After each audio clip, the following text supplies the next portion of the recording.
Yeah, absolutely.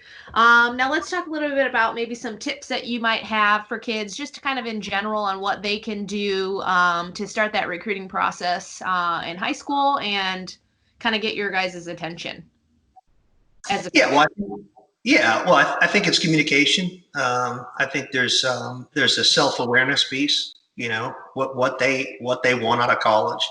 Like I said, I've got three daughters that all play the game, and one of them's a Division III school. It's a perfect fit for her. One of them's going to Division I school. It's a perfect fit, I think, for her. So I think being self-aware, understanding who you are, what you want out of the college, process and out of the college, game.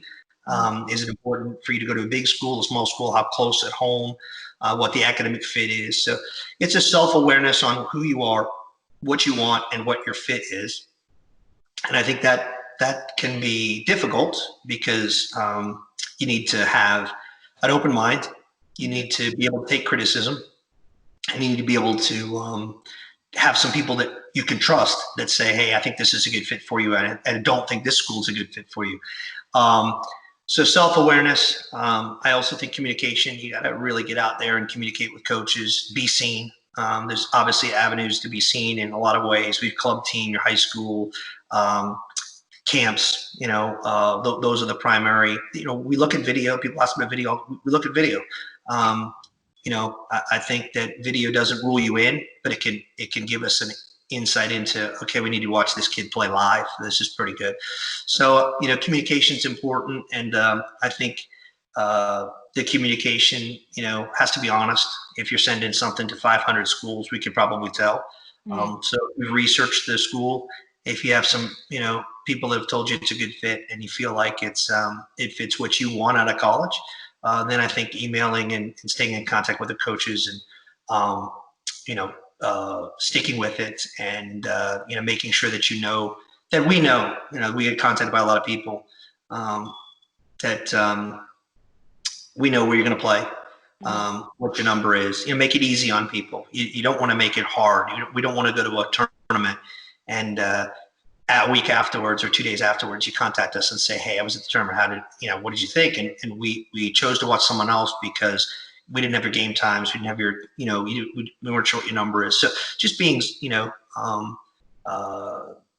honest about the communication and making sure it's easy for us, because you want to stand out and you want to make sure that you get seen. So if you get seen and we don't think you're a good fit, you can move on to the other schools, right? So I think those things are key. Yeah, absolutely. It sounds like one of the biggest tips, and a lot of coaches talk about this, is just being proactive, not just sending one email and letting it go and thinking, either you'll get something out of it or you won't, but you got to keep pushing and send more than one communication and kind of let coaches know you're still interested throughout the process. Yeah, I'd say that's fair. We get a lot of emails, and doesn't matter where I've been, it's the same. And I obviously worked at two big universities with Division I programs, but I've also worked with my club in New Hampshire. I was the recruiting coordinator for a while, helping kids go to different schools and how to do it. And I think that when you send an email, it's not always that you're going to get email back. And right away, you got to stay with it. You got to keep, I don't think you need to send an email every day, but if there's something that changes and you say, hey, I'm still interested and I'm going to be the tournament or I'm going to play a league game in your area, I think those things are important, because they have to realize that, we don't have a full-time recruiter. We have full-time coaches, and we're working with our own current student athletes. We're putting so much attention and working with them to develop them and graduate, student athletes, that this recruiting is important, but we're not full-time recruiters. We're working with our guys. So, staying with it, being persistent, letting us know, hey, I'm going to be in your area. I'm playing in this tournament. Here's my game schedule.